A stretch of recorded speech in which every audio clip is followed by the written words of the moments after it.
The question whether there's the lesser of two evils is kind of a tricky one. And I think it's tricky in part because it's not always clear what people mean when they ask that question. Some people, when they ask that question, may want to know whether there are situations in life in which they can't avoid sinning, in which whatever way they choose is somehow going to bring guilt before God. And I think the answer to that question is no. And there I would appeal especially to a wonderful text in 1 Corinthians where Paul tells us that there's no temptation that has seized us which except those that are common to man, and that God will always give us a way out. God is always with us. He'll always give us a way out that we can stand up under that temptation. So I would say that there is never going to be a situation in which we are forced to sin. God will not put his children in those sorts of situations. But that doesn't mean that we're not going to find ourselves in a lot of situations in life in which we're faced with unfortunate choices, in which we're faced with kind of tragic choices, situations in which we would rather not have to make the decision that we're going to have to make.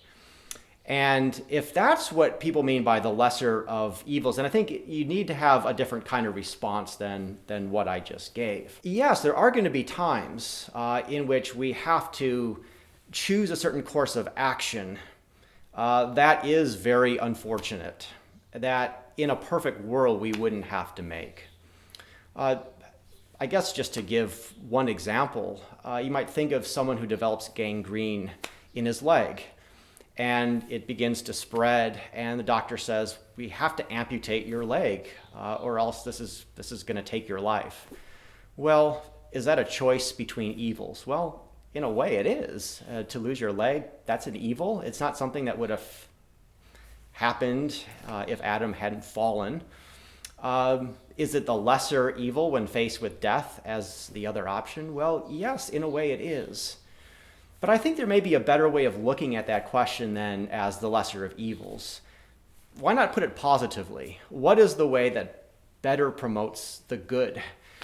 And if you put it in those terms, is it better to go on living with one leg than it is to die? And there you say, well, yes, it's better to go on living with one leg. How can I better fulfill my calling before God, given the unfortunate choices that are before me? So as Christians think in general about this idea of the lesser of evils, I think it's helpful to remember that God is not going to put us in impossible circumstances, to pray for wisdom, and to trust that God will provide opportunities for us to do good in the various situations in which he places us, even if we recognize that in this world there are always going to be tragic situations that we have to face.